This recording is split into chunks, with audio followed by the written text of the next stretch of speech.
Great morning leaders, happy morning అందరికీ. చాలామంది కష్టాల్లో ఉన్నప్పుడు నాకు ఏదైనా అవకాశం వస్తే బాగుండు, నన్ను నేను నిరూపించుకునేందుకు ఒక్క అవకాశం వస్తే బాగుండు అని చెప్పి దేవుని కోరుకుంటారు ఫ్రెండ్స్. అదే ఒక మంచి అవకాశం వచ్చినప్పుడు మనం ఏం చేస్తామంటే ఆ అవకాశంలో ఉన్న కష్టాలను వెతుకుతాం. అంటే కష్టాల్లో ఉన్నప్పుడు అవకాశం కోసం వెతుకుతున్నాం, అవకాశం వచ్చినప్పుడు ఆ అవకాశంలో ఉన్న కష్టాలను గురించి వెతుకుతున్నాం. సో అట్లయితే మనం జీవితంలో సక్సెస్ కాలేం ఫ్రెండ్స్. సో సక్సెస్ కావాలంటే కష్టాలను ఇష్టాలుగా మార్చుకొని మనం ఒక డ్రీమ్ పెట్టుకొని వర్క్ చేసినట్టయితే సక్సెస్ అవుతాం ఫ్రెండ్స్.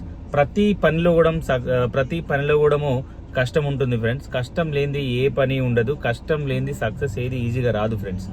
దయచేసి గుర్తుపెట్టుకోండి, మన దగ్గర ఒక మంచి బిజినెస్ ఆపర్చునిటీ ఉంది, మీ డ్రీమ్స్ని ఫుల్ఫిల్ చేసుకునే అవకాశం ఉంది. ఒక్కసారి నన్ను పర్సనల్గా కాంటాక్ట్ అవ్వండి. దిస్ ఈజ్ వీరు సంఘం, game changers team. Thank you.